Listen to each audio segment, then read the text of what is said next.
welcome everybody to this debate hosted by the Progressive Economy Forum on job guarantees and basic income. My name is Patrick Allen and I'm the chair of the Progressive Economy Forum. The forum is committed to developing innovative economic policy to return the UK economy to prosperity, so this debate is very central to our mission. Our debate features eminent economists and two concepts: job guarantees and basic income, each of which has received a lot of attention, though not necessarily consensus among economists. What is clear is that we need to do something about persistent levels of unemployment and underemployment in this country. Failing to tackle this means that our economy is performing below its potential, which means loss to us all and brings poverty and insecurity to those unemployed. But we must also address poverty and insecurity for millions of citizens, not just the unemployed. This has expanded exponentially since 2010, exacerbated by one of the meanest and most punitive welfare regimes in Europe. With climate change, inequality and poverty are arguably the biggest issues facing us today, but they can be solved with political will. Job guarantees and basic income could make a major contribution, and I hope that our speakers will show us how. The debate will be chaired by Professor Ozlem Onaran, Professor of Economics at the University of Greenwich. And I'm delighted to announce that Ozlem has just agreed to join the Council of the Progressive Economy Forum. She has done extensive research on inequality, wage-led growth, unemployment, and globalization. She's the author of many distinguished papers. So over to you, Ozlem. Thanks, Patrick. As Patrick has already said, after the pandemic, demands for radical change are growing. And today we will talk about two radical policy options. We want to have a conversation. We will hear about the job guarantee scheme, as well as the basic income scheme. And hopefully this will give us an opportunity to discuss, debate, question these two ideas, often presented as diametrically opposed. So we have two speakers and two discussants. I'm going to introduce them before we start. We have Robert Skidelsky, who is an emeritus professor of political economy at Warwick University and a member of the House of Lords. He's a political economist and economic historian, and a member of the Council of the Progressive Economy Forum. He's, of course, best known for his major 3-volume biography of John Maynard Keynes, for which he was awarded 5 literary prizes. He's also the author of some other important books, most notably Keynes, The Return of the Master, Money and Government. He is the co-author of How Much Is Enough, and co-editor of Austerity versus Stimulus. Our second speaker is Guy Standing. Guy is an economist and he previously held chairs at SOAS, the University of Bath and the University of Monash. He had a long career before that at the International Labour Organization at the United Nations. He is known for his work on basic income. He's a founder and honorary co-president of the Basic Income Earth Network, which is an NGO. He is also a member of the Council of the Progressive Economy Forum. He has numerous publications, and some of his recent books include Basic Income and How We Can Make It Happen, The Corruption of Capitalism, Why Rentiers Thrive and Work Does Not Pay, A Precariat Charter from Denizens to Citizens, The Precariat, The New Dangerous Class, and The Plunder of the Commons. Guy has also provided a report on a pilot scheme for basic income for the previous Shadow Chancellor John McDonnell in 2019. Next, we have two excellent discussants. We have Kate Bell from the TUC. Kate is the head of the Rights, International and Social Economics Department at the TUC. Her department leads TUC's work on boosting employment rights, promoting social and economic policies that benefit working people, and building international solidarity. Before joining the TUC, Kate worked as head of policy and public affairs for a local authority, for the Labour Party, and for the charities Child Poverty Action Group and Gingerbread. Kate is currently also a member of the Low Pay Commission representing workers. Our second discussant is Rachel Statham. Rachel is Associate Director for Work and Welfare State at IPPR. She was previously Senior Research Fellow at IPPR Scotland, where she has developed proposals for a minimum income guarantee and worked on the feasibility study for the Scottish Government's proposed UBI pilot trials. Rachel is also an editor of IPPR's journal, The Progressive Review, and she has previously worked on policy and campaigns at the Women's Equality Party.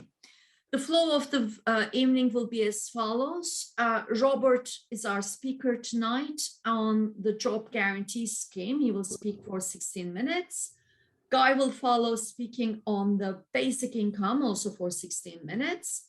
And then Kate will comment in particular on the job guarantee scheme for 7 minutes. And Rachel will comment on basic income, building on her own work on universal basic income, also for 7 minutes.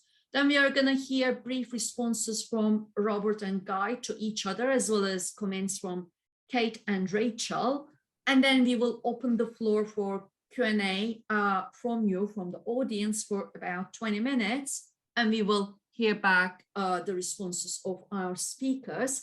We have almost 100 people participating tonight, so we won't be able to have the Q&A which you're speaking live, but please type in the Q&A section and we will collate them and share it with our speakers. And hopefully that will be a very informative and stimulating policy discussion.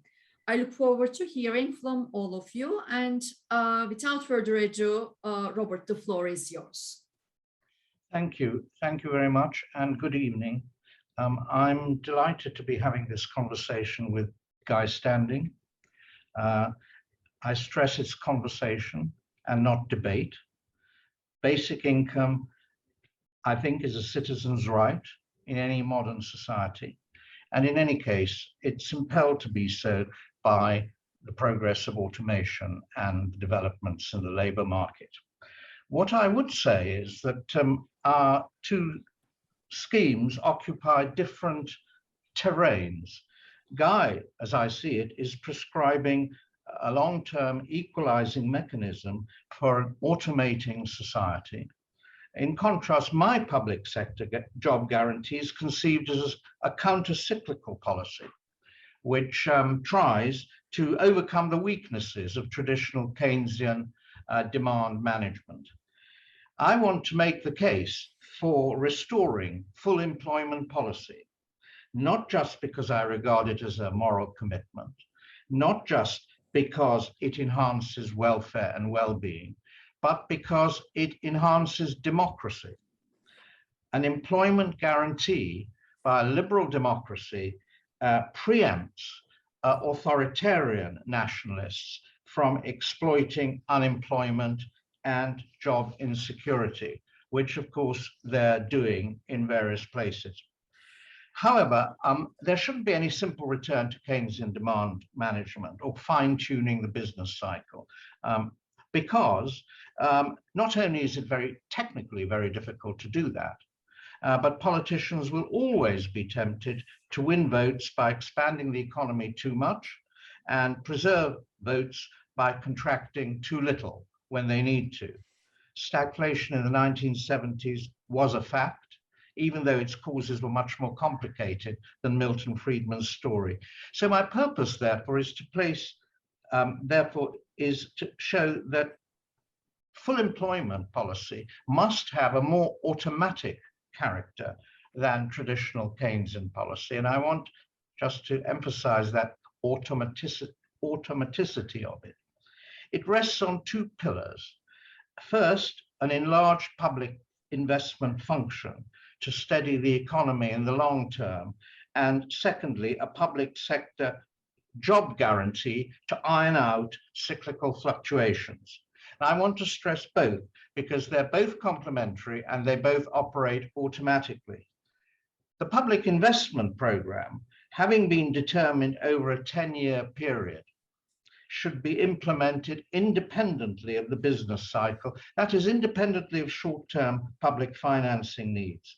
Such investment can be done directly by central and local government or by dedicated public agencies like the State Investment Bank. They should operate under a mandate. A mandate, for example, and I think this is essential, to green the economy and build sufficient social housing life-saving drugs, and build human capacity in face of digitalization.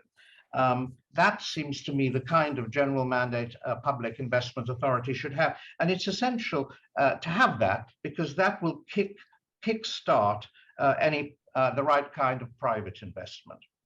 A guaranteed flow of public projects would produce the expectational foundation of a growing economy by reducing the scope for violent fluctuations in investment. So that would be the first pillar, designed to reverse the financialization of the economy, or in Guy's phrase, to shrink the rentier economy. So that's point one. Point two, the second and complementary pillar of a full employment policy is a public sector job guarantee. This would provide a much more powerful counter-cyclical stabilizer than the currently operated safety net, and also restrict the political temptation to abuse economic management. Again, I want to stress the automaticity of it.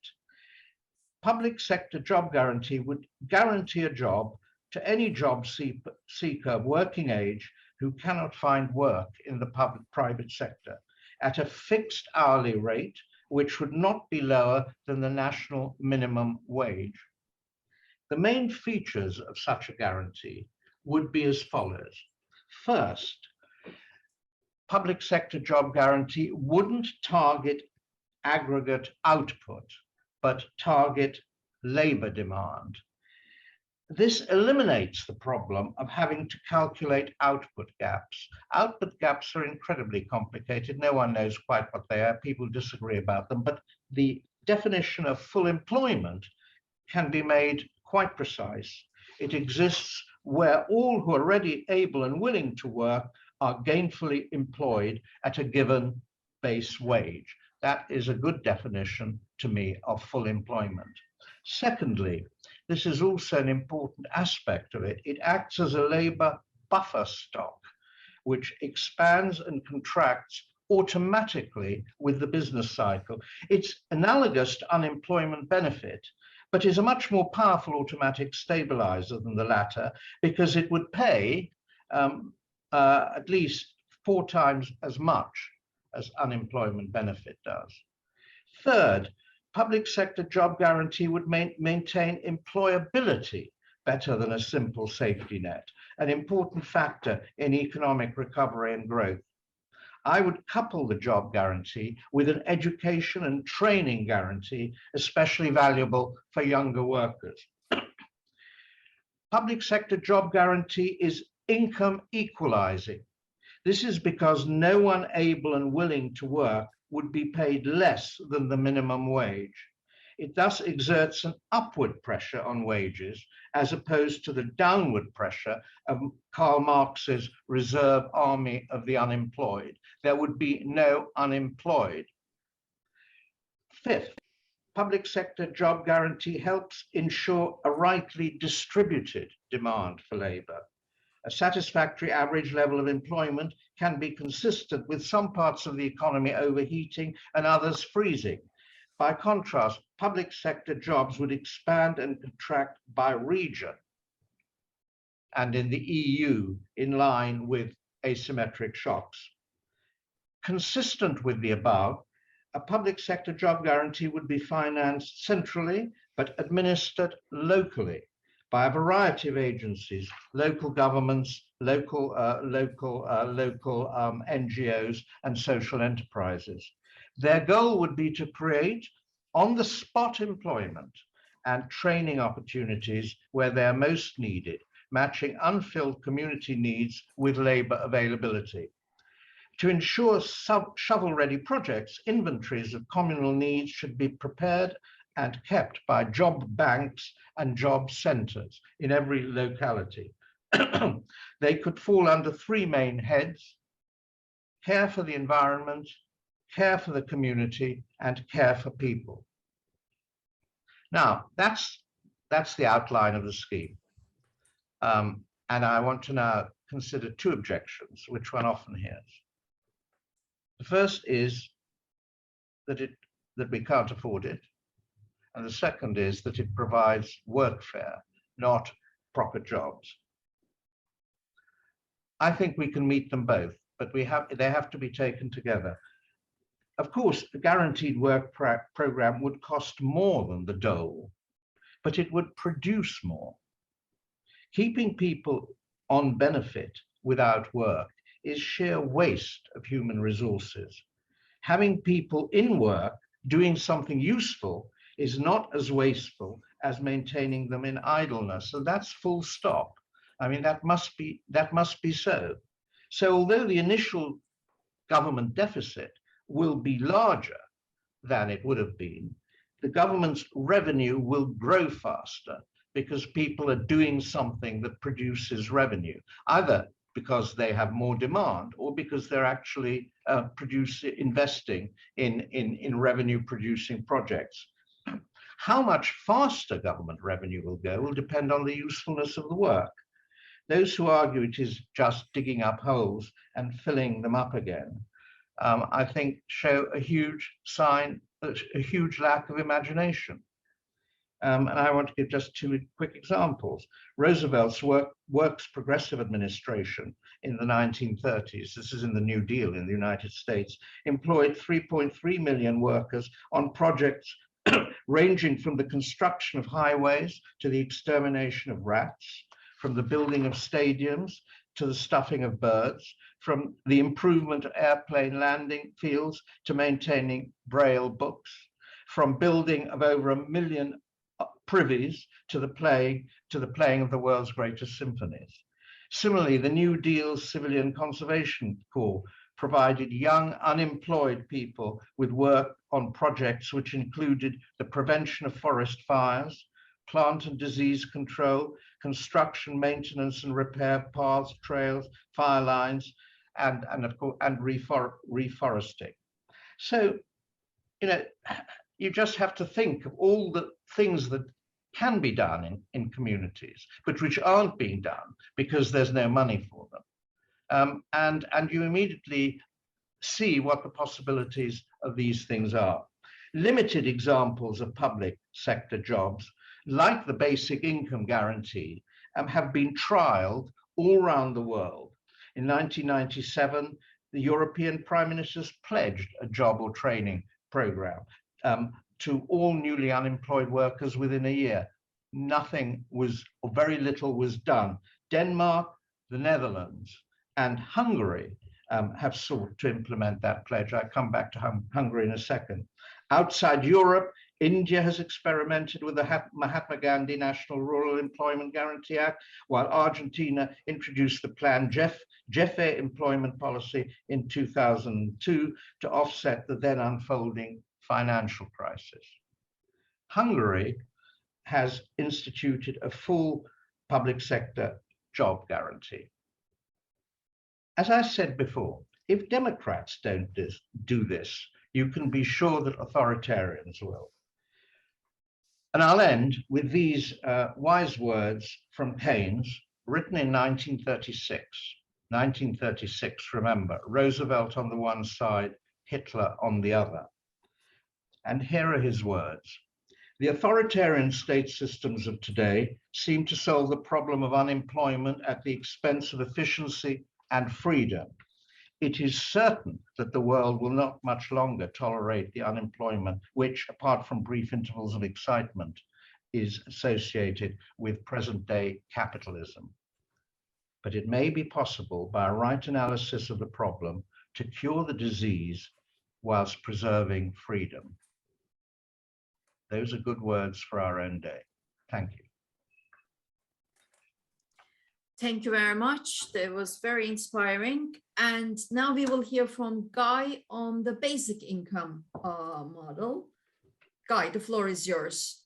Thank you very much. And thank you very much, Robert, for beginning this conversation. I totally agree with you that we've always seen this as a conversation between two progressive ideas, but also about the potential complementarity of different progressive ideas.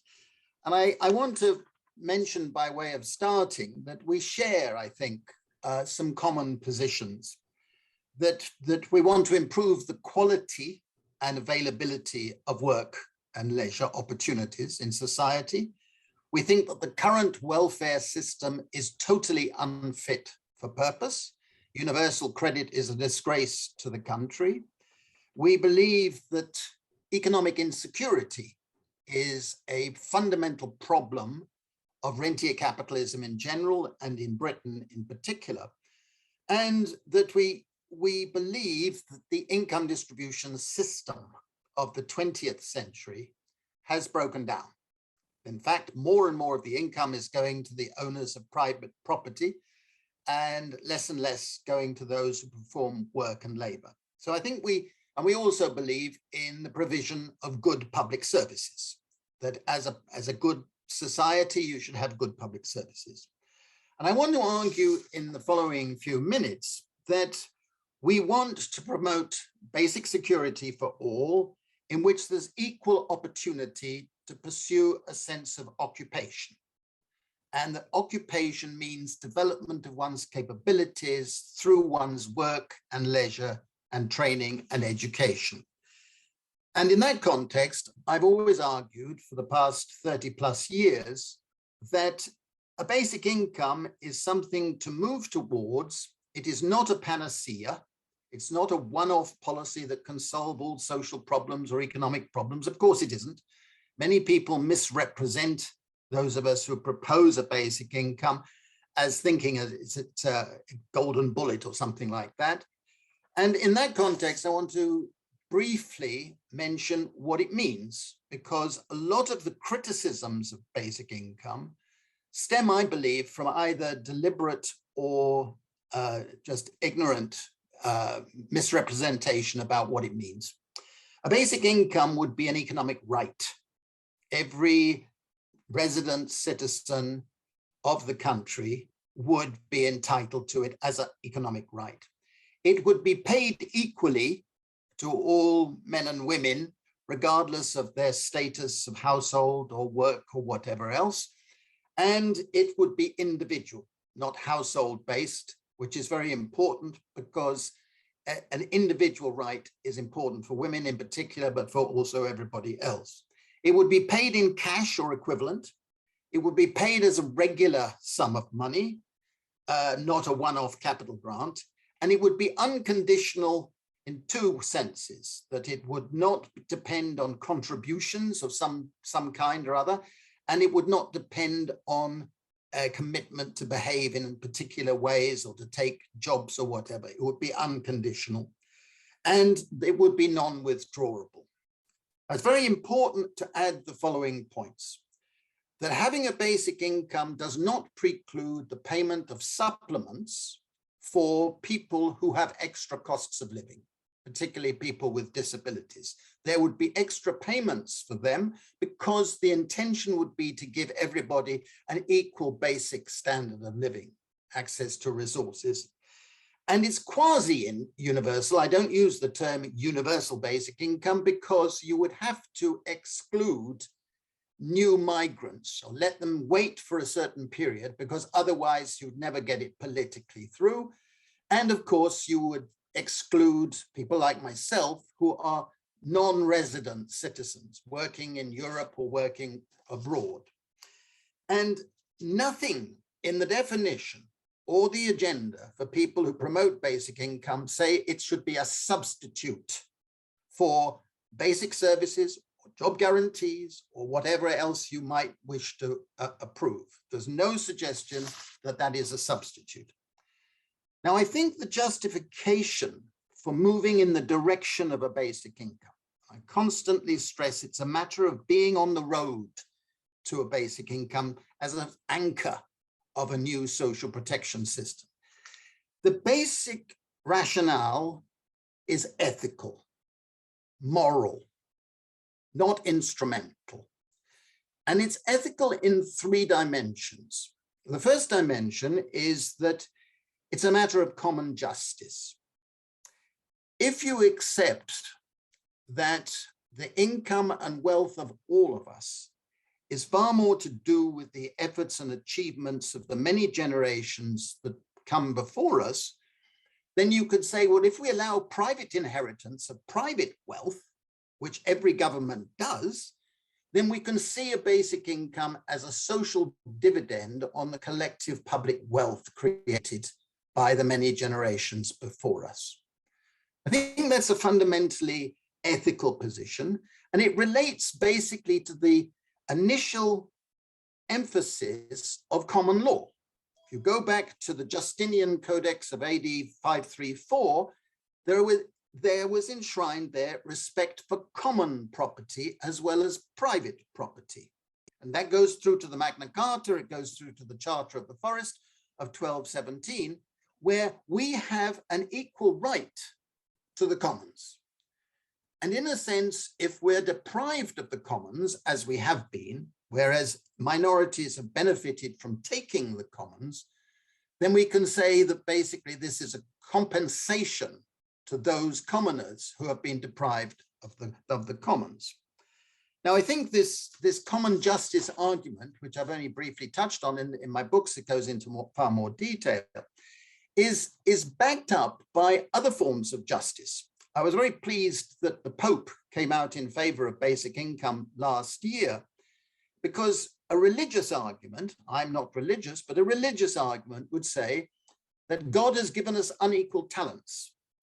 And in a sense, a basic income would be a compensation to those who don't have the talents of making money or being successful. I think that's a fair position. It's also a matter of work justice. And here I think that Robert and I have a point of conversation that we need to tease out more than we have done in the past. For me, work is not just labor. Work includes all the many activities that we do in life, including commoning and unpaid care and volunteering and so on. And in a sense, a basic income would give us a chance to balance the way we live by combining different forms of work and different forms of leisure. It goes back to the ancient Greek arguments and the great arguments of Hannah Arendt in her book, The Human Condition. But more fundamentally at this point, it's a matter of ecological justice. The rich pollute far more than the poor, and yet the poor pay the price of that pollution. I believe we need to restructure our fiscal system, our tax system, so that we're taxing ecological damage to a much greater extent and taxing the taking of our commons. That's why I believe in a land value tax, a wealth transfer tax, and high carbon taxes. The trouble with the carbon taxes in particular, is that they by themselves, they are regressive. And therefore, the only way to get political acceptance of moving to a high level of eco-taxes, which we desperately need for ecological reasons, is to assure that we recycle the revenue gained from those taxes in the form of common dividends, a form of basic income. So I think that ecological justice is a key going forward in moving us this way. And finally, as far as justice is concerned, rentier capitalism is a capitalism which is based on injustice. The ownership of private property, patents, and all other things, and the subsidies given by the state are regressive and take away from the ordinary commons. The second ethical justification is that a basic income would promote freedom. We all say we believe in freedom. But unless our social policies actually put that into effect, which they currently do not do, easily to demonstrate that, then we are only paying lip service. And basic income would enhance freedom, not give total freedom. It's only one instrument in 3 dimensions. It would enhance libertarian freedom, if you like, the freedom to choose, the freedom that Milton Friedman and others emphasized way back. And that is why Milton Friedman came round to saying, well, I think I support a basic income, because without basic economic security, you can't be free to make choices in a market economy. That's why you need it. The second and more important type of freedom basic income would enhance is liberal freedom. And liberal freedom I respect enormously, because it's the freedom to be moral, the freedom to take moral decisions, which you can only take if you have access to resources so that you can make those decisions. You can't be moral if a universal credit person is telling you what you have to do, or you're desperately insecure and you have to do anything to survive. But to be moral, you have to have that access to resources. And the third type of freedom is often called Republican freedom. And I think this is the most important type of freedom, because it's the freedom from potential domination by figures in authority, that unaccountable authority. A woman is not free if she has to ask her husband, a partner, or father if she can do X and Y, even if she knows that 99% of the time he will say yes.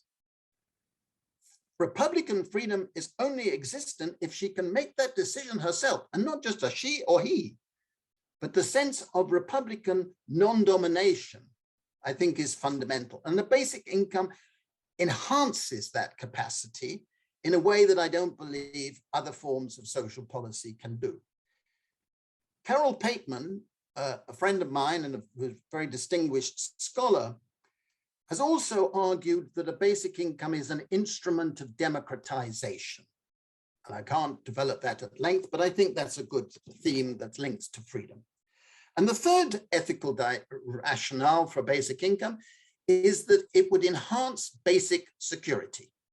Even if the level of basic income was less than any of us here would wish, any sort of basic income enhances security.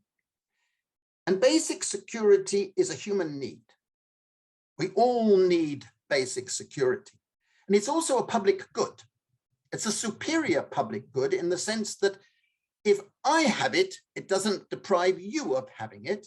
And if all of us have it, it enhances the collective nature of basic security. Guys, sorry, can you wrap up in 1 minute? Well, I've been given much less time than Robert. I'm sorry. No, he actually used 14 minutes of his 16, and you have used 15 minutes already. Sorry, I'm checking the time. It's my prime job. Well, I thought he took 25 minutes, but anyhow, I'm now in trouble because I haven't got to my main argument. I mean, I think that basic security, the other points I want to make on that regard are that basic security enhances the mental bandwidth. Psychologists have shown that if you're insecure, your mental bandwidth shrinks, your IQ goes down, and you can't make decisions rationally. So I think it's unfair of the state to expect people to be socially responsible if they're chronically insecure. Now, I wanted to add some points about the instrumental reasons for supporting basic income. It looks as if I'm not going to have the time to basically say it, but I think that it would reduce poverty if properly designed. It would reduce economic inequality if properly designed. It would promote forms of work that we need to see promoted, including commoning, volunteering, social care, and so on. And it would enhance the opportunity to be more of a public citizen. Robert, in a comment to me when we were exchanging ideas on this, said, I think that you, Guy, are arguing for secure leisure. whereas I'm arguing for secure work. That's how he put it. I don't think I'm betraying you, Robert, in saying that. My view is that the basic income would promote secure work, not secure labor, but secure work, enabling us to spend our time in different forms of work, and leisure in the Greek sense of being a public citizen. One of the worst aspects of the current social assistance type system is that it doesn't allow people and doesn't encourage people to be public citizens. And I think a basic income would enhance that particular part of living. So I've had to cut out quite a bit, but I'll leave it at that. And no doubt there will be questions where Robert and I can come back. Thank you so much for sticking to time, and I'm sure you will have a chance to come back to your points in your responses to the discussion as well. Kate, the floor is yours now to comment particularly on the job guarantee scheme, but feel free to, of course, talk about basic income as well if you think that is relevant to your points. Thank you. Brilliant. Thanks, Ozlem, and thanks so much for having me here. It's really great to be part of such an interesting debate. I was trying to think kind of what I could add to what I knew would be two kind of incredibly informative and interesting presentations from Guy and Robert. And I thought perhaps one useful perspective I could bring was both from trade unions, but also on how these debates relate to what's currently been happening actually in terms of the support that was provided in the context of the pandemic. Because I think the context for this discussion is actually pretty different than if we were having it 2 years ago, perhaps. So I think Guy and Robert have touched on all of these, but I was thinking about bringing together what trade unions would want from either or both of these policies in combination. Prevention of poverty, of course, absolutely key. Protection against income shocks. Most importantly, perhaps for trade unions, an increase in working people's bargaining power, so the ability to demand better terms and conditions without the fear of unemployment or that unemployment will lead to poverty. There's obviously the impact on the wider economy and the ability to produce jobs. And I think kind of Robert talked a little bit, and I think it's an interesting question to what extent you want these policies to do this. The ability to meet other societal needs, so for example, through expanding the care workforce. And I think one thing that's interesting about having this conversation is that now is we have just tested the ability to meet some of these needs through several new policy innovations in the pandemic. So during the pandemic, we had an increase in the basic rate of universal credit and a removal of most job search conditions for a temporary period. And that was affected about 6 million people during this period. Through the furlough scheme, we had a guarantee that you could remain in your current job, although obviously at a significantly reduced level of income through the furlough scheme. That was guaranteeing you 80% of your wages, albeit an employer rather than worker discretion. That was a £70 billion investment in the economy that covered 11 million people. So we've had a big bit of experimentation there. And we also actually have had and still have a very limited form of job guarantee scheme. We can debate whether you should call it a job guarantee scheme or not, but a subsidised employment scheme through the Kickstart scheme, which was providing minimum wage jobs at 100% of the minimum wage as Robert set out. However, in the private sector, to those people who are were under 25. Again, interesting, I think, that there wasn't actually any conditionality attached to that. And I thought it might just be interesting to think about how did those policies do against the kind of objectives we're trying to discuss here. So did they protect against income shocks? Well, GDP fell by 19% and income fell by around 7% during the pandemic, workers' income. So 7% is far too much, but actually we did see a reasonable protection against income shocks. And I think it's really interesting that we were able to mobilise significant amounts of government spending in order to do that. Obviously, the furlough scheme was most important for those who are in work. The universal credit increase for those who are already out of work or who lost their jobs. And we don't really have much evidence yet on that, the impact of that limited form of job guarantee. I think when we're talking about protection against income shocks, we should still be noting just how stingy our UK social security system is. I think Guy talked about that. But after even when the £20 so-called uplift universal credit was in place, I think we're providing about 17% of previous income on average, incredibly stingy in international terms. There were also big holes in the furlough scheme. It wasn't protecting people falling below the national living wage. Many self-employed people missed out. But I think it did show that state intervention could provide significant levels of income protection, even if it was in exceptional times. Again, we didn't prevent poverty. Universal credit was stingy. Many people fell below the living wage on furlough, and people fell below the cracks. But I think we did make a difference to the potential for poverty that could otherwise have been in place. Did these policies increase workers' bargaining power, which I think was our key aim? I think that's really difficult to tell right now. That's obviously a function of wider economic conditions. But I think it is fair to say that unemployment is definitely much lower than was expected. And I think we're seeing some evidence that that may be increasing workers' bargaining power. We are not seeing wage rises across the economy, partly because of high inflation, cutting down on real wages. But we are seeing pockets of wage rises where unions are strong. Refuse workers in Eastbourne, for example, winning a 19% pay rise the other day. Retail workers in Morrisons, Sainsbury's being able to win above £10 an hour. And I think there's some evidence that in sectors like hospitality, which have long been characterised by terms and conditions, workers actually are seeing a little bit more choice.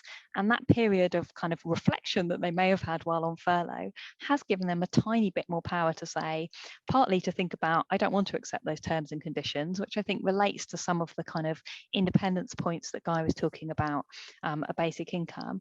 And also the availability of an alternative to unemployment has given them a little bit more choice about thinking about what they might do in the future. I don't think we're at the kind of great resignation which is being talked about in the US. I don't think that's what the state of the UK labour market. But I think providing people with greater protection, both of their job and of their incomes, has given them more choice and more power. I think we want these policies to perform kind of a counter-cyclical impact on demand. Again, I think the furlough scheme to some extent did do that. Again, hits to incomes have been lower than expected. Although, of course, our tax and benefit system provides automatic stabilisers, slightly more this time because of that increase in universal credit, still insufficient, I think we'd think. I'm really conscious of time, Ozlem, so I'm going to hurry up. But, obviously, you have 1 more minute. Perfect. So obviously, kind of COVID was exceptional circumstances. This was not normal times, and I don't think anyone of us would have started from let's have a pandemic and test. Obviously, we would not have started from this as a test for various income support policies. But I do think it's interesting to think through what we might learn when thinking about the possibility of implementing both a job guarantee and a universal basic income. Firstly, in terms of mobilising employers, it was much easier to keep people in their existing jobs than create new jobs. Now, Robert has, of course, talked about a public sector job guarantee, and we did actually see public sector employment expand a little bit. But that furlough scheme, it was okay to say your job is basically guaranteed. But, we've done it. It was your existing job. And I think that's interesting. There's something about who gets to decide what form of income protection they have. So furlough, of course, was at the employer's discretion, but most short-time work schemes across Europe require the agreement from workers. And I think that's also an interesting model where workers get to have more of a voice in mobilising state support. And we did also get to experiment with having basically no conditionality in place for a period on universal credit. And I don't know what social researchers are doing to look at that period, but again, exceptional, so not a good natural experiment, but I think interesting, and we proved it could happen. I guess my last kind of thought though, which is sort of more of a depressing one, is just how hard it has been to try and keep those protections in place. So basically the entire voluntary sector, every organisation on the progressive end of the spectrum tried to mobilise just to keep an additional £20 on universal credit and was not successful in doing so. Managed to get more money put into universal credit, but conditions are back with a vengeance last week, and the level of universal credit remains criminally low and leaving people extremely vulnerable to the current condition. So I think we showed that we could have state spending, it could support incomes, it could achieve many of the goals, albeit in a limited and imperfect form that advocates of a basic income and a job guarantee rightly want. But I think it also tells us just how hard we have to work to get those arguments across in the public domain and to actually win political change to put them in place. Excellent, thank you very much. And we continue now with Rachel, who will primarily comment on the basic income. But again, Rachel, feel free to also have the conversation on the job guarantee scheme. The floor is yours. Thank you. Great. Thanks very much, Ozlem, and for those fantastic contributions and discussion from Kate. So I'm going to focus primarily on universal basic income and kind of what practical considerations might take this conversation forward within the UK policy context, as that's my kind of bread and butter of my day job. So I think we can start with a kind of, I suppose actually a set of, kind of criteria for where we'd like to get to that I think actually span across both, kind of both proposals today. So a kind of big yes to basic security for all as an aim, a big yes to particularly through a kind of social safety net, a priority on economic independence as an aim, and particularly as a distinction from where we're at today. And I think from kind of where I come to the debate, a kind of a big yes to a guaranteed minimum standard of living for a kind of progressive 21st century society, as well as for our economy at large. I think for me, the question is, how can we begin to get there? What does a route towards kind of these objectives look like? And I think here, the kind of devil is in the policy detail, and we can consider what versions of a UBI model, and particularly kind of how we can think about a basic income as a kind of anchor, as Guy described it, of a kind of new system of social protection. And that's what I'd kind of like to discuss to kind of open up for the rest of our conversation this evening. So I think that for me, that opens up the question of what purpose or kind of what priorities you're kind of putting top of your list in designing how you might move towards a kind of basic income. And for me, there's kind of trade-offs that kind of inherent in those discussions or those choices. I think we need to ask kind of what purpose we're kind of putting top of the list as we think about the kind of the detail of how we might move forward in a UK context. And for me, the kind of first question on that list of what the detail might look like is the question of the level of a basic income payment, not as a kind of endpoint, but as a starting point. And the work that I've been involved in quite closely, I want to discuss not as a kind of way of closing down our conversation, but a way of hopefully opening it up, is work that we've done in Scotland, particularly around the Scottish Government's basic income feasibility study, where we considered two levels of payments, so one kind of lower level, kind of JSA equivalent levels, and then one kind of higher level payment closer to a kind of minimum income standard, so something more kind of aimed at modelling a kind of decent, acceptable standard of living for 21st century Britain, or Scotland, as was the case with our particular piece of work. And I think the important thing here is to think about the difference between those two levels, obviously, and kind of what a basic income is promising and what it isn't promising. I think that kind of takes me round to the challenge of additional needs related to whether that's housing costs, childcare costs, costs associated with disability, or kind of distance from the labour market, more broadly speaking, due to ill health, due to disability, due to caring responsibilities. And very glad that kind of Guy touched on those in his contributions. But thinking about indeed basic income not as a golden bullet, I think as you described it, as definitively not being kind of conceptualized, but as the beginning of a conversation about what a kind of more robust and a much more reliable kind of social safety net looks like.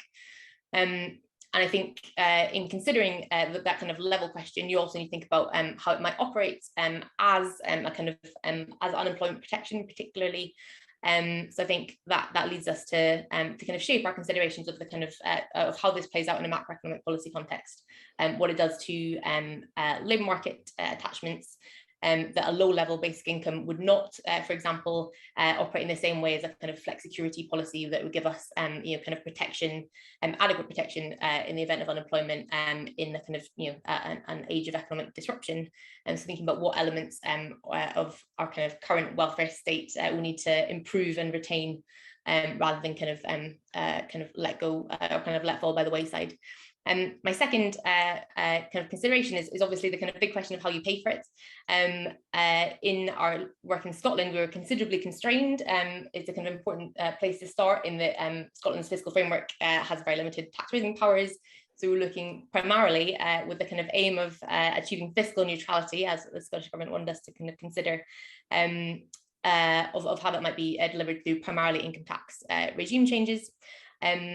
I wanted to say a quick word to that, because I think it'd been mentioned in some of the questions that were coming in. What we basically see, even for a small level payment, is a kind of 8-point increase across the kind of income tax regime that currently exists in Scotland. If we're looking at a higher level payment, we'd be looking at a really drastic kind of reconsideration of income tax, if of course that's the kind of route we're looking to pay for such an intervention on. And I think that opens up, I think we started actually at kind of 58 pence in the pound income tax regime in that circumstance.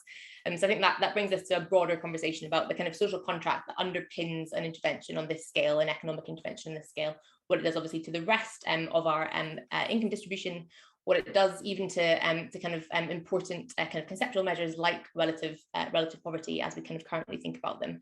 And I think importantly to the kind of the questions that Guy began to open up in his contribution around kind of more progressive or actually maybe less progressive, but with kind of counterbalances forms of taxation around carbon taxes, wealth taxes, and what those look like. I wanted to say a quick word about basic income as a tool to tackle poverty. I think kind of concerns from particularly anti-poverty sector colleagues that have been heard before are around the kind of efficacy arguments for spending that's obviously less targeted than kind of our current regimes. Our current regime is. But that obviously has to be weighed up against the inherent limitations of a means-tested system around stigma, around the conditionality that defines particularly the very punitive universal credit system that I think we all agree tonight is definitively not fit for purpose.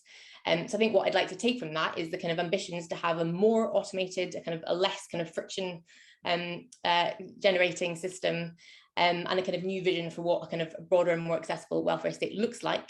And to focus again on the kind of economic independence as an aim that is kind of inherently lacking from particularly the design of universal credit that kind of encourages inter-household dependency.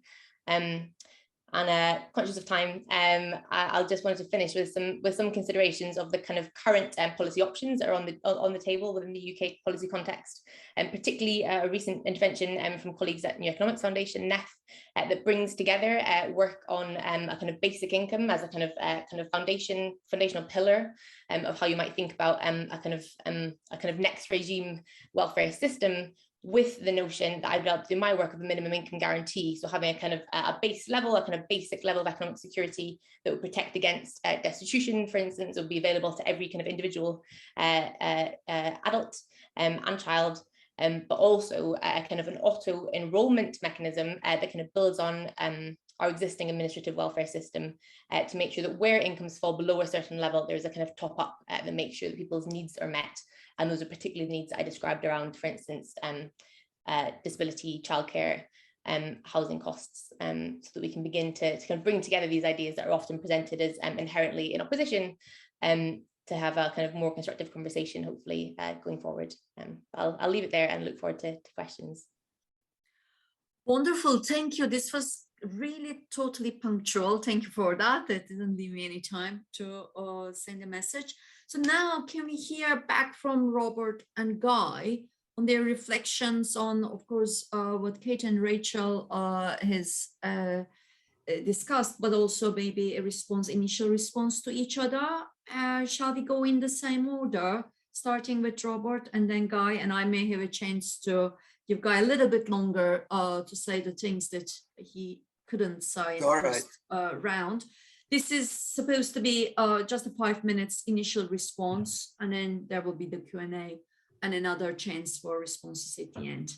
Robert. Well, yeah, I mean, I've got maybe 3 points altogether. I mean, first, directly to Guy, I mean, wide area of agreement, of course.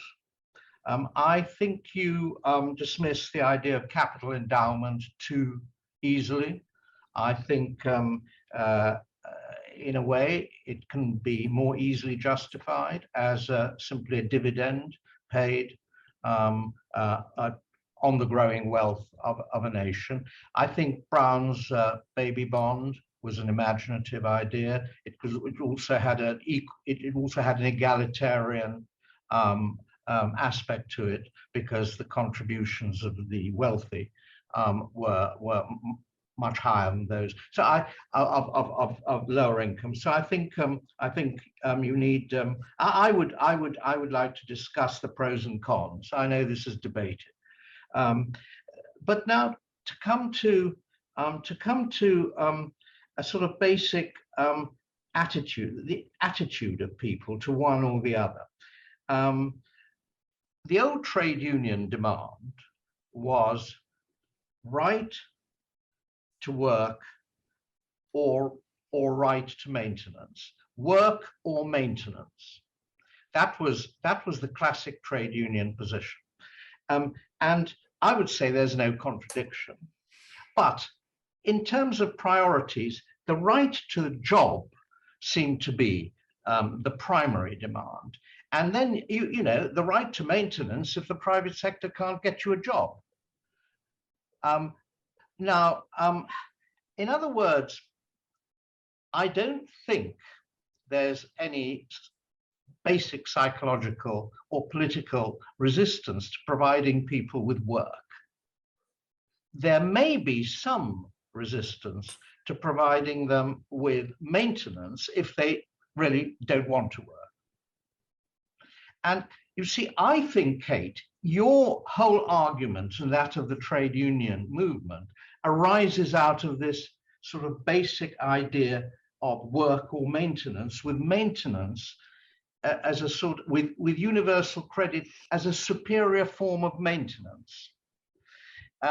And in fact, a lot of what you said was really about universal credit, how it could be improved, and various things of that kind. So it's that sort of world, I think, that a lot of trade union thinking comes out of, and it's not surprising. Now, there's a big qualification to this. When I talked about this right of work or right to a job being primarily, I was talking mainly about a male attitude. I think the woman's attitude is very, very different.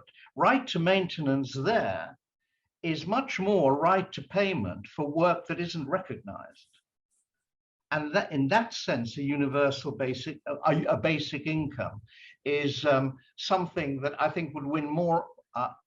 I'm speculating about psychologies, and here I'm speculating about male and female attitudes, men and women's attitudes to one or the other. So I just put that into the pot. Finally, cash, resources.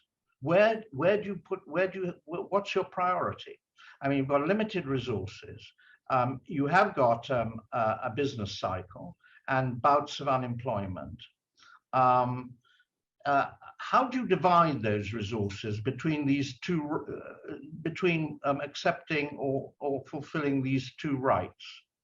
And I would say that you split them, but you've got to prioritize at some point. So I would start with the basic, with a basic job guarantee when the next crisis comes, and I would prepare for it. I would, as I say, local authorities and NGOs can prepare schemes. They can prepare banks of projects which can be put into effect quickly, immediately. You don't have to be caught by surprise. But if you're thinking purely in maintenance terms, as a response to a shock, you won't even think of anything else. You'll just think of the maintenance or a subsidy to employers. So I think there's some mindset changes that are required in this discussion, and Guy has introduced some very important ones, and I hope I'm introducing another set of changes. Thank you very much. Excellent. Guy, the floor is yours. 5 minutes, but feel free to go a couple of minutes. Let me just try to respond in the spirit of Robert's remarks. First of all, when he said about capital endowments and the baby bonds, I think the biggest problem with capital grants, and there are very distinguished proponents of capital grants, Bruce Ackerman and some others, is what's called the weakness of will. If you give somebody a lump sum, they may squander it, and then what do? You've still got a problem because they're still in poverty or whatever it is. And the weakness of will, they may gamble, they may spend unwisely, and so on. And I think that that's a big danger. Whereas a regular modest payment is a learning process. People learn how to handle money. Now, we've seen this in pilots. And to sort of give you a bit of ammunition against myself, as it were, we did a pilot in England. And the Department of Work and Pensions, surprisingly, allowed us to go ahead with that pilot. And it was turned into a TV series on ITV. And when I heard what the TV company were going to do, I said, look, I'm sorry, but this is not a proper basic income, because you're giving lump sum to these people at the beginning and then just tracking what happens. And I said, that is, with these dysfunctional families, very, very vulnerable people, you could easily get bad decisions. And then I said that the first edition, the first show, as it were. And surprisingly, every single one of those families improved their welfare, their living standards, and vastly increased the amount of work they were doing, earned work, care work, and other forms of work. So in a sense, it contradicts what I'm saying, but I do believe that the weakness of will issue is something important. And it's been shown in a number of pilots in North America. And I think it's very important in this debate to look at what has been happening in terms of pilots around the world.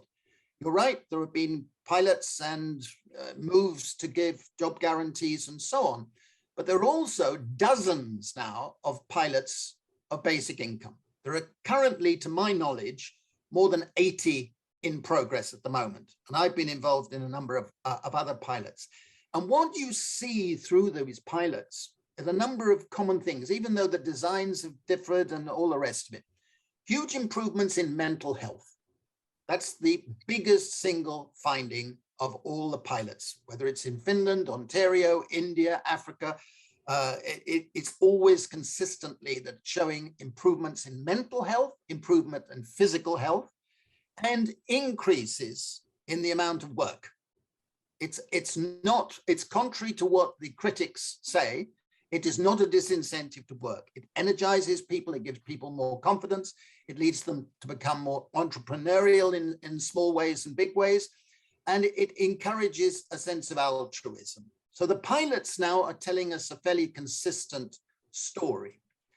Now, what I want to say by way of conclusion is that I think with a job guarantee, you are pushing in the old system. I don't think a right to a job would have impressed our ancestors, because a right to a job is being in a position of subordination. It's the master-servant relationship.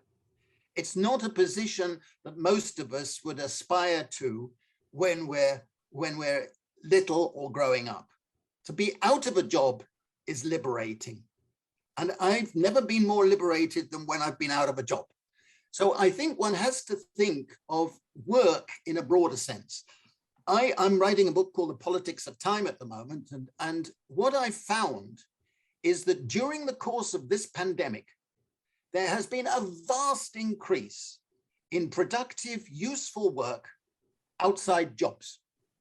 Huge increase in the production of vegetables and fruit, huge increase in the amount of volunteering, huge increase in commoning activities of various sorts, huge increase in volunteering. These are all productive activities. And the ONS, the Office of National Statistics, did an evaluation of the value of unpaid care.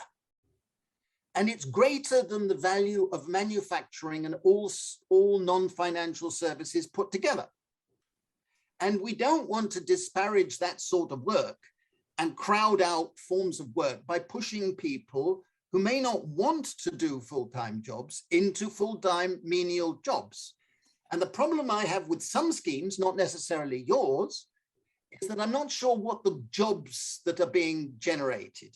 To say green jobs, and not many green jobs are very unsafe, menial, and lower long-term skills in other sorts of activities. So I think as a labor economist, I'm not quite sure that I want to promote just jobs. But I agree with you that we need a counter-cyclical policy. which means that people have opportunities to develop themselves through their work. And a basic income can be designed as an automatic stabilizer too. But I don't want to end my comments on saying that there is an either or here. I think what we're talking about is promoting a work-oriented society in which people have more security to pursue their dreams and to pursue a sense of community, tolerance, and so on. And that is the best way to beat populism, because fear and insecurity is the main reason why we're having a drift to populism. Thank you very much. Thank you, excellent. We have now quite a few questions, 24 to be precise. It's increasing as I speak. I have pooled them, and I want to start with those that are being posed to all the speakers. So if I may start with, yes, I'm afraid probably we will not be able to come to the ones that are at the end. We have now about 15 minutes for that round, and then very quick responses from you. But so the ones that are posed by all of you, I'll start by Reinhard, because that's exactly asking the aim of this conversation. He's asking, can the speakers explain if and how a job guarantee and basic income can be jointly implemented? The state would provide and control the job guarantee program for paid labor. Would this limit the choice of citizens to opt for socially necessary but unpaid work? What will happen if a citizen refuses the job which is offered by a bureaucrat as part of the guarantee program? And then we have two related questions by David and Vigdis. They're both addressing the issue of degrowth and climate change. And the question is, can each of you comment on how either a job guarantee or a basic income help or hinder making a shift to address climate change? And in his opinion, a shift away from economic growth towards a human needs economy. And if I may complete this first round of general questions by Kizlaya, what are Robert's and other panelists, what are all your thoughts on the idea of worker cooperatives and having them as a default mid-tier enterprise type, a bit beyond the remit?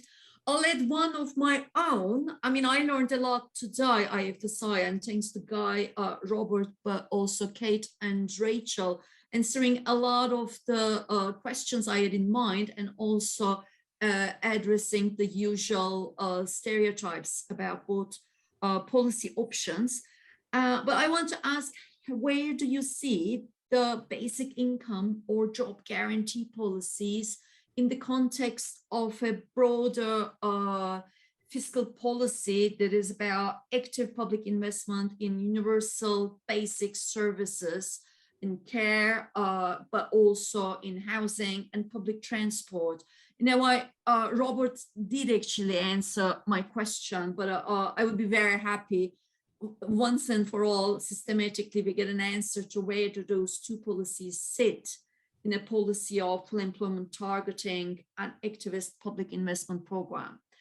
The floor is yours. Guy, can we start with you to go in the reverse order now? Yeah, okay. I didn't quite catch some of all of the things. I think the first question was about unpaid work. And I think I've tried to emphasize that for me, these are some of the best forms of work, the forms of work we should be encouraging, incentivizing, and rewarding. And I think that all of us would like to do more care work. All of us need more care. And that extends to many other forms of non-job activity. I'd also put down the question that the second questioner asked, which is what would happen if someone refused a guaranteed job? And I'm sure that Robert has thought of this, but of course, the trouble we are in, and it's not the criticism of a job guarantee or a basic income, is that we live in a very moralistic time when universal credit represents the end game of conditionality. And I worry that if you had a job guarantee, and if someone's turned down a guaranteed job that was being offered to him or her, they would be regarded as lazy, scroungers, and would be sanctioned or subject to a lot of unpleasant pressure. Now, how you deal with that is a matter that I think Robert has to address. It's a question. The other things, I think, with degrowth, I have a lot of sympathy with degrowth. I think we have to recalibrate what we mean by economic progress. We need desperately to move away from GDP and to measures of sustainability and well-being. And that is why I think that we need to have imputed values for all forms of work that I've been talking about this evening, because then you can recalibrate what you mean by economic progress and get round the difficulty which the Greens have, and which I addressed to the Greens conference several years ago on this question. I said, you can't go to a doorstop and promise degrowth when it might sound like lowering your living standards. You can't do that. You won't get away with it. It'll go nowhere. I think what we have to do is reimagine what we want in terms of economic progress. And that means more ecology, it means more care, it means more public participation in the life of the citizens. So I think that we need to think along those lines. And the broader fiscal question on which the last point, I genuinely believe we need fiscal reform, restructuring our whole fiscal policy. We have a disgusting situation where there are more than 1,000 tax reliefs and subsidies which are regressive in their entirety. They are costing in lost revenue over £400 billion a year. Now, if you roll back the subsidies state, which is thoroughly regressive, not increasing efficiency, not increasing growth, there's no evidence of any of that. If you roll back that, you could pay for a lot of things. I get very angry when I see think tanks doing fiscal neutrality, looking at a basic income. You don't have to have fiscal neutrality. That's ridiculous. It puts you in a straitjacket before you even open the thing. We need a better tax system. We have a situation where wealth is chronically untaxed, where pollution is chronically untaxed, and we need to shift to those. So I think we have to think systematically about a transformational strategy. And that is why we're having these conversations in PEF, because we want to tease out the potential for different types of policy in this mix of a transformation that we need it going forward. Thank you very much. Robert, can we have your response to the questions, please? Yeah, well, of course, I've forgotten a few of them, and I didn't even hear some of them. Well, climate change, degrowth, job guarantee in the context of a broader public investment program. Yeah. What happens if you refuse? Well, I heard that one. Okay. And workers' cooperatives was the other one. Oh, yeah, I forgot that one. Yeah. Okay, Robert can maybe talk about that. I mean, look, there are two difficult questions in both our proposals. The difficult question for Guy is something for nothing. The difficult question for job guarantee is punitiveness. What happens if you refuse a job offer? Well, my attitude is actually quite simple on that. I mean, if someone wants a job, they'll get a job. I mean, that's the point of the job guarantee. If they don't want a job, then that's their right. But they're not entitled, therefore, to unemployment benefit. They're entitled to every other benefit. It's just the benefit linked to absence of work that they're not entitled to, because there is work. I mean, you're in exactly the same position. If an employer offers you a job or one job after another, and you say no, at some point one's got to decide or come to the conclusion that you don't want any of these jobs. And then should you then still be entitled to unemployment benefit? Then I think not. Doesn't mean you're not entitled to other benefits, housing benefit, whatever other range of benefits are connected with maintenance, but not that particular benefit. So that would be my answer. Now, on fiscal policy, I agree with everything you've said, Guy. The point is, the reforms we both want in fiscal policy can support either public sector job guarantee or a basic income. Or both. Or both. Not at the same rate, possibly. There are. One's got to think of a limitation of resources. Then the point about an essential bit of my policy, which I think squares a bit better. Well, I'm not sure it does with work than say non-work. There are problems about using the word work, jobs. Our ancestors, you're quite right, Guy, pre-industrial revolution ancestors didn't actually think of jobs. They thought of work. Jobs started, with industrialization, and then people started doing jobs, and jobs then came to define themselves in some way. Anyway, the point is really that if you want a green policy, you've got to have green investment in order to meet your green targets, and that investment must be a mixture of public and private. So green investment by the state, that bit of the investment will also create work. I mean, so it's a steadying thing, but there'll still be fluctuations because that's the nature of a capitalist system, and you'll still need some sort of security. So what's the best way of providing the security? These are judgments of politics, they're judgments of psychology, they're judgments of gender. We can go on talking about them for a long time. Okay, thank you very much. I have seen Rachel actually has responded to one of the questions, particularly about the Scottish case. I just wanted to ask to Rachel and Kate if they want to come back and respond to any of the responses by Robert and Guy or the questions. Rachel, since you have already typed in the chat, would you like to share that? Yes, so I think particularly on the Scotland study, I just wanted to explain that wasn't kind of our choice in terms of the fiscal neutrality objective, but very much the kind of conditions of how the Scottish budget operates currently and what might be conceivable for a pilot to be played out in Scotland.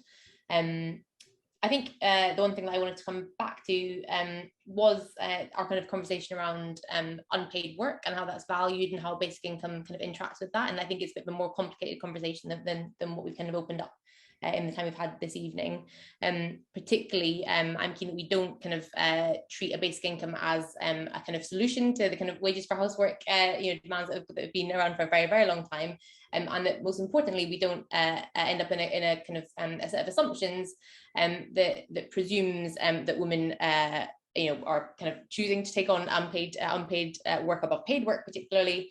That we don't kind of shut down a conversation around what other forms of social protections are really integral to making sure that women's economic independence is realised, and particularly around childcare costs, given our kind of current cost of living crisis, but also around kind of adequate social protections for families that have increased costs due to dependent children, due to distance from the labour market, or due to particularly kind of part-time work and the realities of our labour market as it stands.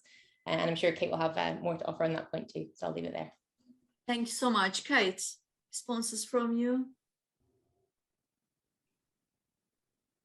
You are muted.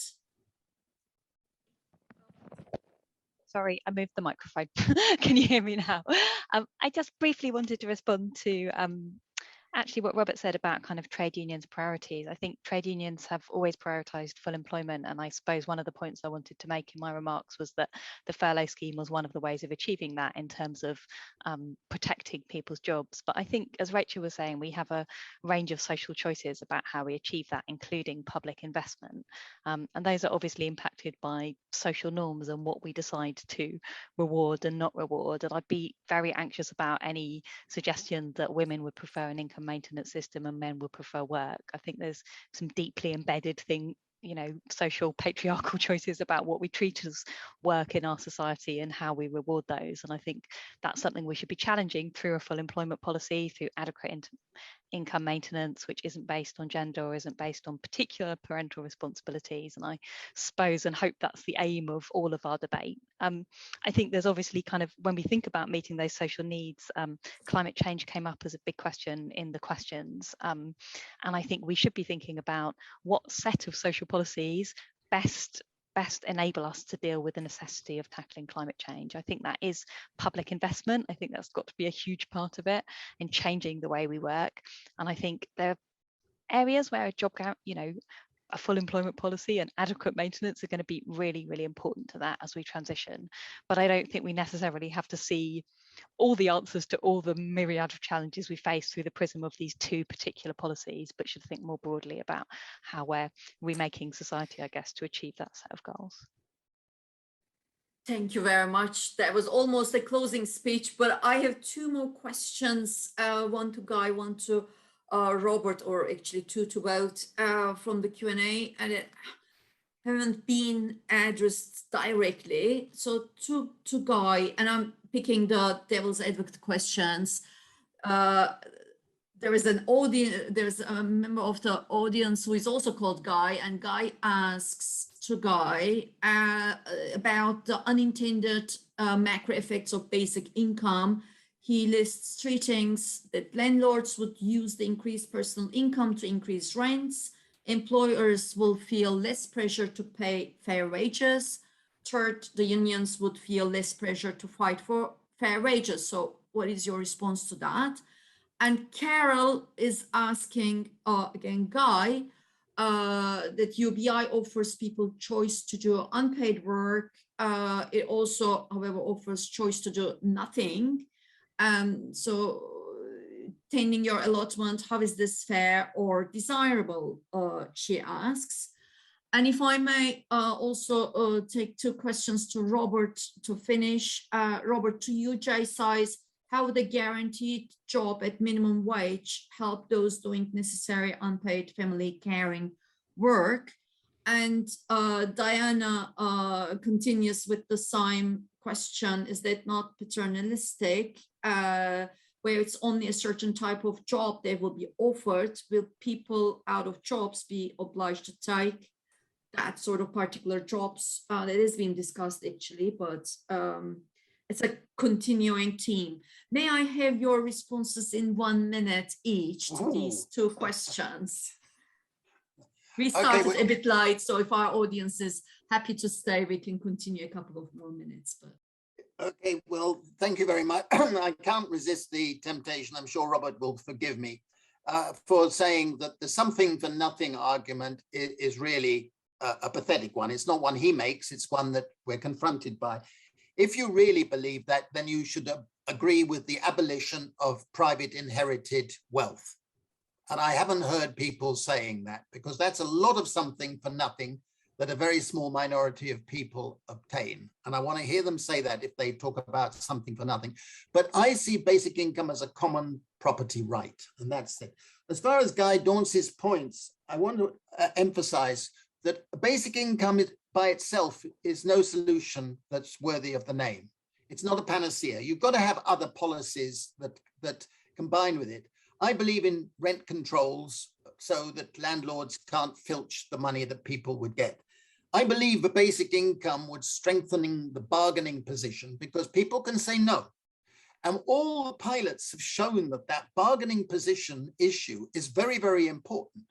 And in our pilots, what we found is that the income multiplier effects of having a basic income in the whole community is much greater than one.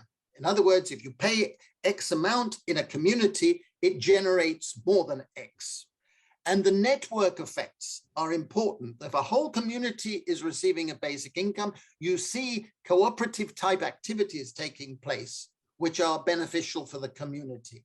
And finally, there are feedback effects, the multiplier feedback effects, because if you improve mental and physical health, as all the pilots have shown, big improvements, then you're going to have less demand on public health services and lower costs and more ability to treat other sorts of illnesses that are not being properly treated now. So the multiplier effects, the network effects have got to be taken into account. And I hate these simulation exercises that people do without taking those macro effects into account. And they should do so. Wonderful. Sorry, multiplier remark. Robert, your last remarks. Yeah, well, I got one of those questions, and let me answer it, and then you can ask me the other. If you how would job guarantee help someone who was doing unpaid work? Did I get that correctly? Well, it wouldn't in every case, but think of a household in which one person is the breadwinner and the other is doing unpaid work. I could be a man or a woman, it doesn't matter. Obviously, if you treble their income, it's going to help the other person. Yeah. Simple arithmetic. So that's the answer to the first question. What's the second question? The second one goes on about the same issue of job guarantee being paternalistic. It's available only for a certain type of job, and are you obliged to take that? Yeah, you well, have addressed aspects of I that, agree. I think paternalism entered the world with the Industrial Revolution. That kind of paternalism, work paternalism, I agree we should try and get rid of it. But there it is, and it's deeply embedded.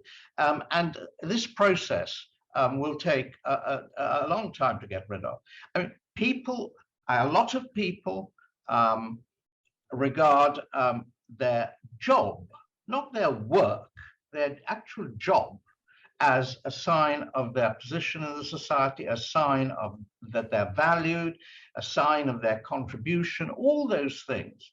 And you can't just say, let's get rid of it. Let's assume that's not there and go off on a different tack. It's got to be done slowly. And basic income will have an essential part in demolishing that kind of paternalism. Well, wonderful. Thank you so much to our four speakers, Robert, Guy, Kate, and Rachel. I personally learned a lot about the complementarities, but also the competition between these two policies and where they can sit in a broader public policy program for full employment for a green and caring economy. We will continue the conversation, and I now leave it to Patrick for closing remarks. Over to you, Patrick. The next steps and where we are left. Patrick, you're muted.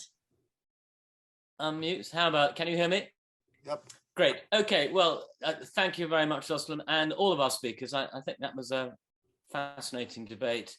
And it's been recorded, so we will paste up the link as soon as we can for those who missed it or those who want to hear it all over again.